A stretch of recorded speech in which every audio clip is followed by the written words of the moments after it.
I think it's safe to say that everyone wants to eat healthy. I think we all agree that. But dealing with school, work, sports, and just everyday responsibility, it can kind of get hard. And with fast food restaurants at every corner, it makes it even more difficult. Today I will highlight for you ways you can eat healthy while dealing with your busy life schedule. Choosing restaurants wisely, packing a lunch, and keeping healthy snacks accessible to you are ways you can eat healthy while keeping pace with your busy lifestyle. First, I'd like to tell you choosing restaurant wisely. Many restaurants incorporate healthy menus into their incorporate healthy choices into their menus. For example, the McDonald's has the favorites under 400 calories. Then they have 200 calories that include things like chicken sandwiches, fish fillets, snack wraps, stuff like that. Is less trans fat, less saturated fat is a healthier choice for you.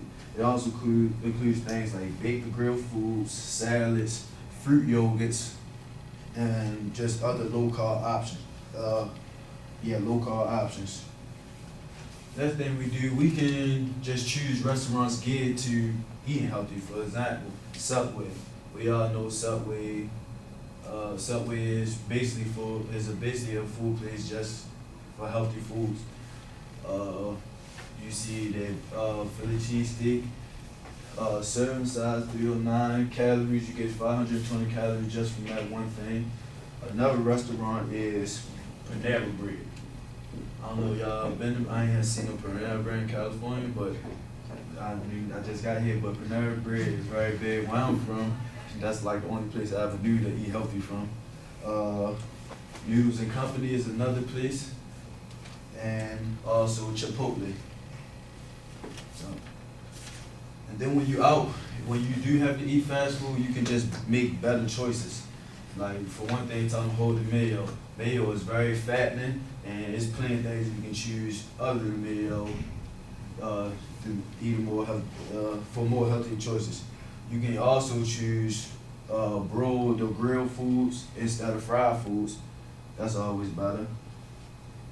Next thing you can do is pack your lunch. You can pack healthy frozen microwavable meals such as lean cuisines or healthy choices.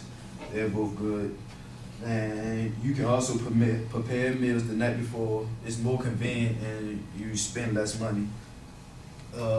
And when you prepare your meals at home, you have more options available. You can like pre-cook chicken, turkey, stuff like that, fish, or you can pack vegetables, fruit cups, and applesauces. And last thing you can do, you can keep snacks for when hunger hits. You can keep things like Nutri-Grain bars are good. You can pack fruit. Nuts is always good. And in conclusion, eating healthy is a hard thing to do, but it can be made so much easier by just choosing the restaurants wisely, packing a lunch, and keeping healthy snacks with you at all times. Doing these things will make it easy to eat healthy on the go. That's it.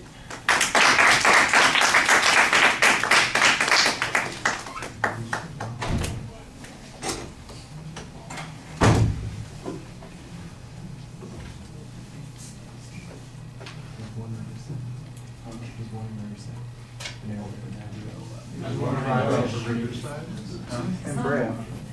Yeah, I thought I saw one. There's one right here on State College. One right down the street. Yeah, State College. Back. I just never saw it. Thanks for the college.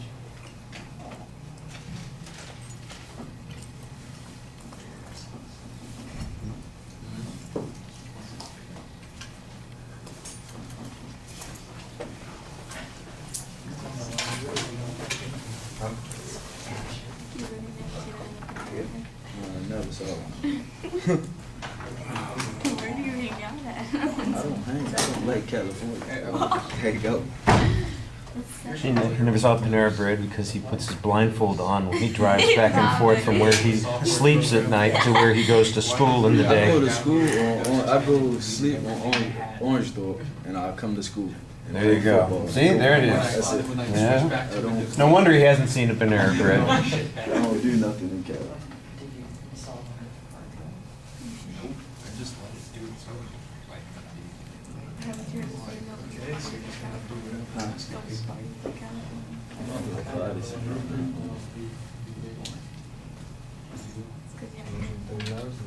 I tried.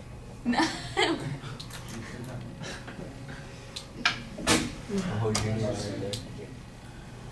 was pacing too much. You cold? Yeah, I just said it cool. It was cool. That's how they hit. But it's exposition that you're looking for. And I think something put in the game that makes you stay for longer and longer and longer.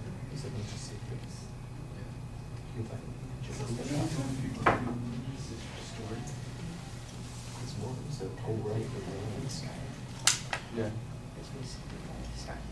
All right, Steve, I think we're going a little bit backwards here because what you've done is you basically put notes on the page that you're going to be reading at the beginning. Then you stop reading, which is good, except then you start delivering your speech to the screen. and you know, you don't really engage with the audience. And then once in a while you turn to speak to us, but then you go back to the notes there. So you're better off, I think, not having those notes in your hand. You become dependent on them, and you're not talking to us, you're just talking in front of us. And a lot of it is reading. Now, I heard you mention, just as you were sitting down here, that you thought you did a lot of pacing around, and when you watch back, you'll see that's true. That's one of the comments that I made. You got nervous feet, you're just moving around a lot, and you don't really take a position of confidence. And that's what you need to do from the beginning, is you need to be the one in charge of the speech, and instead you seem to be there to service what the content is. Instead of making it work for you, you're just, oh, I got to get through this, and it just doesn't come across very effectively. There's a lot of reading. You turn your back on the audience half the time that you're speaking.